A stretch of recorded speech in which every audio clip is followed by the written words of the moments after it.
Views சமையல் சொந்தங்களுக்கு இனிய வணக்கம். எல்லாம் எப்படி இருக்கீங்க? இன்னைக்கு வந்து ஒரு சூப்பரான பூரி குருமா செய்ய போறோம்.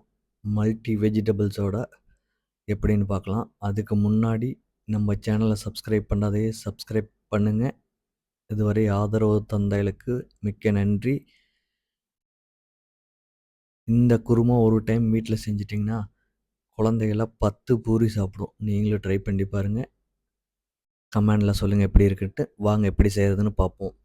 இதுக்கு ஒரு கடாயில 3 டேபிள் ஸ்பூன் எண்ணெய் விட்டு எண்ணெய் காஞ்சோடனே கடுகு போட்டு பொரியட்டும். கடுகு பொரிஞ்ச உடனேயும் இந்த மாதிரி நீல வாக்கில் வெட்டின வெங்காயம் 2 அல்லது 3 போட்டு நல்லா வேக விடுங்க. ரொம்ப கோல்டன் ப்ரௌன்லலாம் நம்மளுக்கு வர தேவையில்லை. ஓரளவுக்கு வந்துச்சுன்னா போதும்.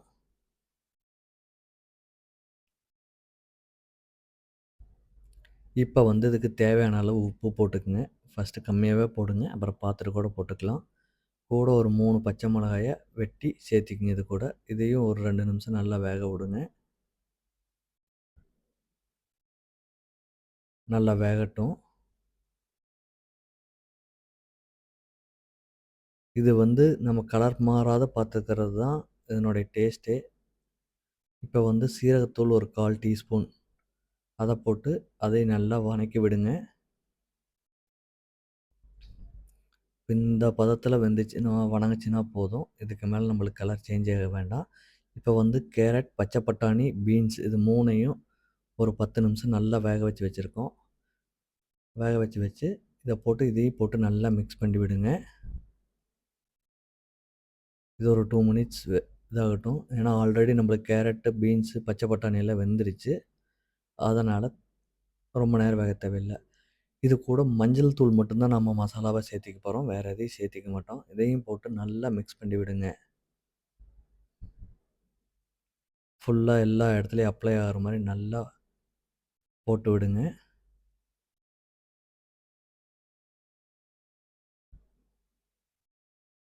இந்த கிரேவி வந்து நீங்கள் ஒரு 15 மினிட்ஸில் நீங்கள் செஞ்சிடலாம் பூரி குருமாவை. இது வந்து சப்பாத்தி, தோசை, பூரி எல்லாத்துக்குமே சூப்பராக இருக்கும்.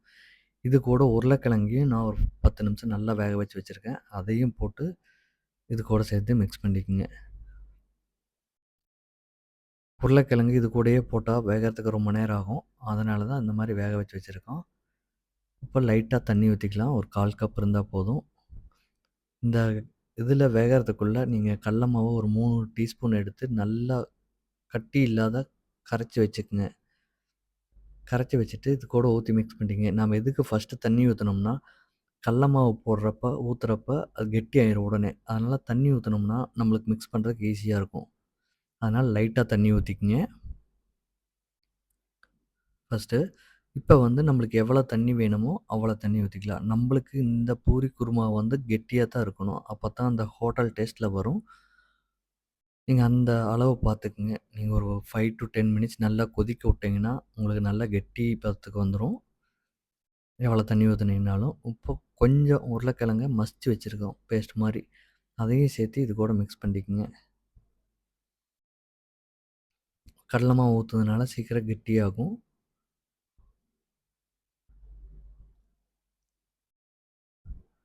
ஒரு 5 to 7 மினிட்ஸ்லேயே நல்லா கெட்டியாக ஆரம்பிச்சிரும். பாருங்க நம்மளது எவ்வளோ கெட்டியாயிடுச்சுன்னு குருமா. இன்னுமே வேணுனாலும் கடையில பார்த்தீங்கன்னா, ஒரு சில கடையில சட்னியாட்டவே தருவாங்க. அந்த அளவுக்கு கெட்டியா இருக்கும். அந்த மாரி வேணுனா, இன்னும் 2 மினிட்ஸ் நீங்க சேர்த்து கொதிக்க விட்டீங்கன்னா, அந்த ரேஞ்சுக்கு வந்துரும். அதையே வந்து மசால் தோசைக்கும் யூஸ் பண்ணிக்கலாம். செம டேஸ்ட்டா இருக்கும். இப்போ நம்மளது கெட்டியாயிடுச்சு. இனி வந்து கொத்தமல்லி தழைய தூவி இறக்கி விட்டுறலாம். கூட சுட சுட பூரியோட பரிமாறுங்க. டேஸ்ட்டு செமையா இருக்கும். ட்ரை பண்ணி பார்த்துட்டு கமெண்ட்ல எப்படி இருக்குன்னு சொல்லுங்க. நன்றி, வணக்கம்.